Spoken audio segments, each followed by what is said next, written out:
Welcome to another episode of Millennial Investing Explained. Here's today's question. When somebody goes to refinance, is there anything they need to look out for? And the reason I ask that is because I know when you have federal student loans, you have certain benefits of having those loans. And then if you refinance to a private lender, you obviously lose those benefits. So what types of things should somebody look out for if they have federal loans that they're looking to refinance?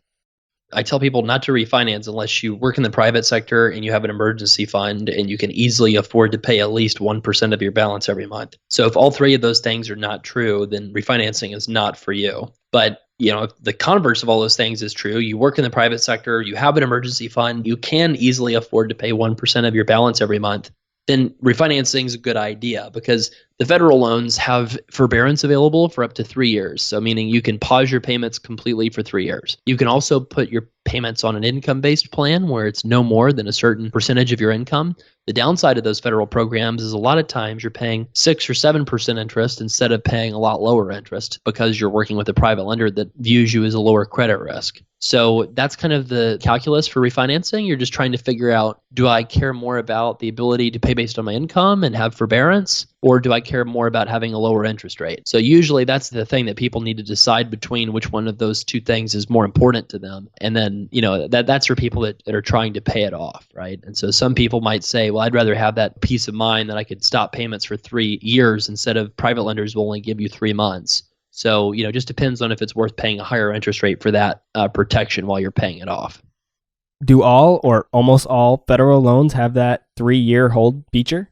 Pretty much, and you have to get approved for it 12 months at a time. So it's not like it's a automatic thing. You can just say, yep, put my payments on pause for 3 years, but it's something that most all federal loans have. And you can even get an additional 3 years by consolidating. So it really is very generous for people that don't want to pay anything in their loans if you want to stick to federal.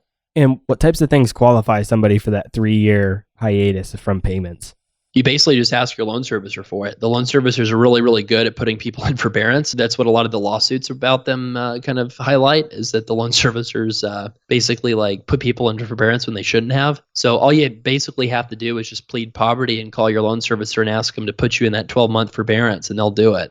Not a good thing. You're not getting credit for loan forgiveness. You're not paying your debt off. Your interest is capitalizing and kind of compounding on you while you're doing that. So there's not a good reason from a cost perspective. The only real benefit is if you're going through really a painful time in life financially where, your income is not zero, so you can't qualify for zero IBR payments, but you can't afford what they're asking you to pay. And maybe you have some credit card debt you're trying to clean up.